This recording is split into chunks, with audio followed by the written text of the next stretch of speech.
This week's parsha is Parshat Eikev, and this actually gives us the source for Birkat Hamazon. That is to say, when chapter 8, verse 10, V'achalta v'savata u'virachta et Hashem Elokecha al ha'aretz hatovah asher natan lach. V'achalta v'savata u'virachta, and where you shall eat and be satiated and bless the Lord your God.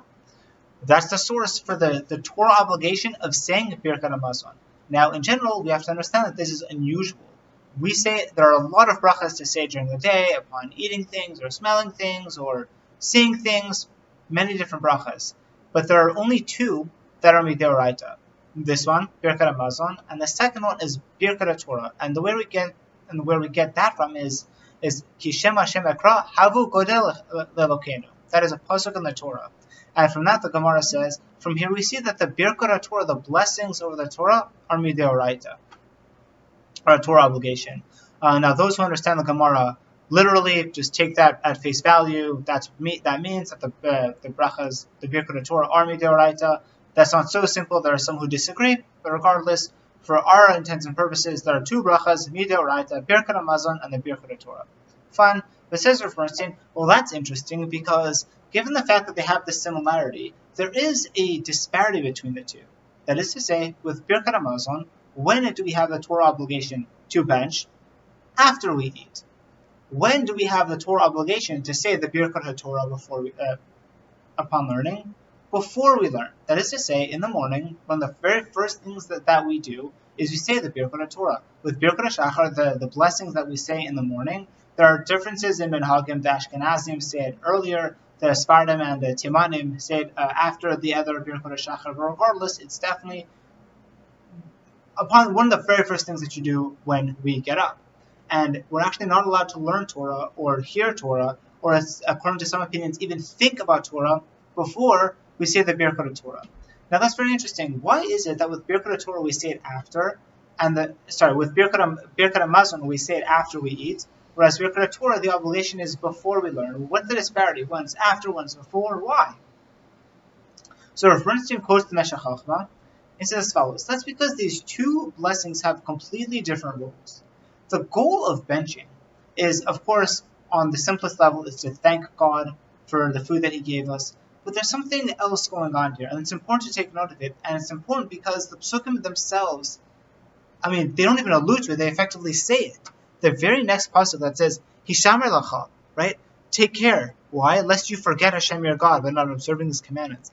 Hishamer lacha pintishkach et Hashem Elokecha. Maybe you'll forget God once you're satiated. And if we look a few psukim later, right, in chapter 8, verse 14, V'ram levavecha v'shachach et Hashem Elokecha hamotziacha me'eretz Mitzrayim me'beit abatim. Right? And your heart will become haughty. And you'll forget Hashem your God who took you out of the land of Egypt from the house of slavery. Your heart will become haughty because what happens is when a person's really hungry, as we were a couple weeks ago on Tisha B'Av, at the end of the fast, you're tired, you're hungry, you don't have so much energy, you'll act more humbly and more in line.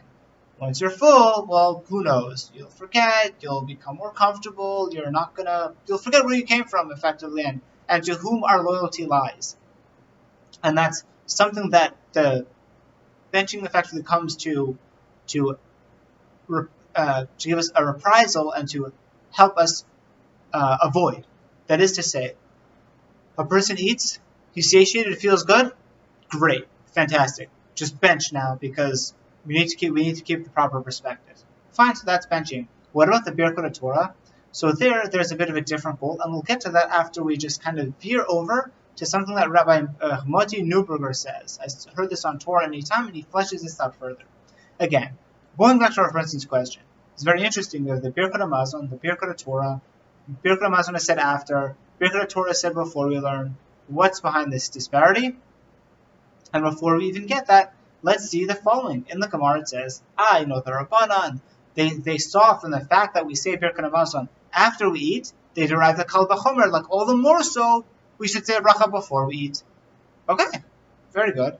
But there's a problem because the Rabbanan also say, we see from the fact that we have to say the Birkat Torah before we learn, that all the more so Kal V'chomer, we should say the Birkat Torah after we learn.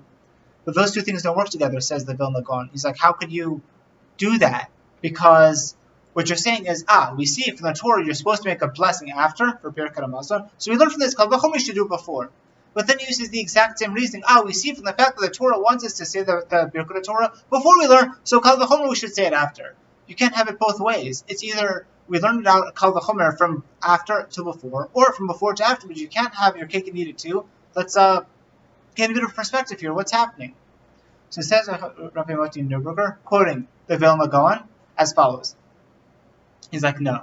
We again need to get tune in into the different kinds of enjoyments, the different types of hana that we get from physical enjoyment as opposed to spiritual enjoyment. Physical enjoyment. When do we get more enjoyment? Before the meal or after? Truth is, it's before. Why is that? Because when you come to a meal hungry, when are you most looking forward to the meal? When are you enjoying that extra bite of steak? Or rather, that bite of steak to begin with? When you begin. That's when you're hungry, that's when food tastes the best. So on that, if we see that at the end of the meal, when a person is generally less hungry, he's like, okay, now I'm full. At the end of the day, once you're full, it doesn't matter what you had. You could have had steak or cake or just plain old oatmeal if that's what you needed. It doesn't matter. You're full. You're full. Great. You don't really care what it was from. But before the meal, then you really care what you're going to eat because that's when you get to taste it and enjoy it. So the fact that you say the bracha after the meal, all the more so you should say a bracha before. With the Birkat Torah, the spiritual pleasures, it's exactly the opposite. When you get the geschmack, the enjoyment out of learning, after you learn. Because before you learn, I'm busy with business, I'm watching YouTube, I'm busy, I'm tired, I don't have time, I don't want to, it's hard, it's difficult. Okay, that's not enjoyable, but even so we see you make a bracha. But after you learn, and you get that feeling of spiritual uplift and elevation and inspiration and just enjoyment and intellectual stimulation, then in that case, that feels amazing. And if we see that you say the bracha even before you learn, when it's difficult for you and you don't want to do it, then afterwards, of course you do, because that's when the main enjoyment comes from. So that's what he says. But Rabbi Neuberger goes further and he says, well, hang on, if that's true, then why is it that the Deoraita blessing only comes on the brachas before the Torah, right, where there's less gishmak, less enjoyment, and only after the Birkat Hamazon, when again there's less enjoyment from the food. So says Rabbi Neuberger, the same yisod that we saw earlier from the Meshech Chochmah, that's because there's more going on than just saying thank you for the enjoyment that we had. For the food, we see because it says because maybe your heart will become haughty. This is meant to put this meal into context. God doesn't need our thank yous. The reason why we're saying the bracha before the meal, after the meal, is because it's coming to put us in check. So that's why it's specifically after the meal that's the Deoraita blessing. That's what the Psukim say. It's in order to keep our vision in check. And what about the Birkat Torah? What is behind that? It's again because when a person comes to learn Torah, it could be shalol lishma. It could be for purposes that are really just for ourselves, or for round levavecha. What do we mean? Before a person learns, what's the person thought? Why would he sit down to learn? Because he knows that learning Torah gives a person a certain amount of kavod. As I say, the rabbi of the community generally has a very prestigious position. People want to be praised by the rabbi. Or if you're going to sit down to learn, be like, wow, look how diligent he is. He's so serious about his Judaism. He's so spiritual. He's so intellectually engaged. He's so curious. He's so deep. Often especially when you learn like Musa and you have these like incredible thoughts that you're effectively given the light of the Torah's wisdom, we tend to think a bit more of ourselves. That's just the natural way of things. That's what happens before. But after, what happens? Then, as you learn, you start to be more in tune with just the desire to connect to God, to connect the way He thinks, to be more in tune with the spiritual lifestyle. That's what happens as you learn. And therefore, the reason why we say the blessing on the Torah before we learn is to counter this shalol lishma. And so too, the reason why we say the bracha after we eat is again to counter v'ram levavecha, lest your heart become haughty. Rav Bernstein gives an alternate explanation to why we have the Birkat Torah. We did not discuss it before when you speak about Rav Bernstein because I wanted to wait because there's a follow-on. He also quotes the Meshech Chochmah, and he says as follows. He says the reason why we need to say the Birkat Torah before we learn is because we need the proper orientation. What do we mean by this? A person, when he learns, what's he thinking about? Is he just kind of doing it casually, or not very formally, or he's not particularly interested, or even chas v'shalom, he's doing it irreverently, either learning Torah to mock the Torah, or to find ways to disprove the Torah, or he just doesn't really care. So as a result, the orientation you have, that mood, the atmosphere that we bring in to our learning, sets the tone, and it sets the tone to how much our learning will affect us. And in that case, atmosphere is everything. We need to have the proper kavanah effectively when we're learning. Now, what do we mean by that? Because where Bernstein continues and says, there's a very puzzling Gemara that's in a couple places, I think Bava Metzia and in Nedarim, that says, so Amav Daharetz, why did we lose the land? Because of the three Aver Chamor, right? Murder, illicit relations, and Avodah Zarah, right? Idol worship, the cardinal three, the worst three sins that a person is supposed to give his life before he violates. That's what the Gemara says. Oh, sorry.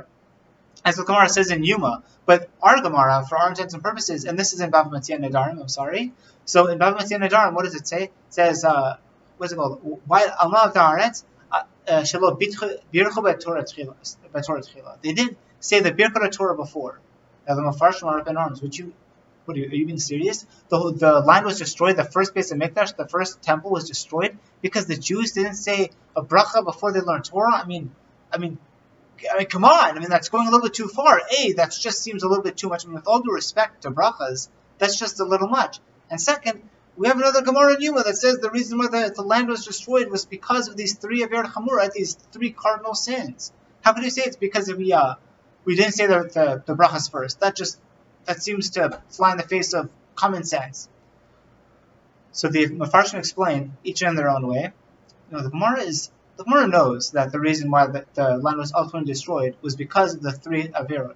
But the Gemara is puzzled, how did it get there? How did it get to that point? After all, weren't the Jews learning? They were learning. If they were learning, the Torah is supposed to uplift you, set you on the correct path. It's supposed to teach you a mortal way of living.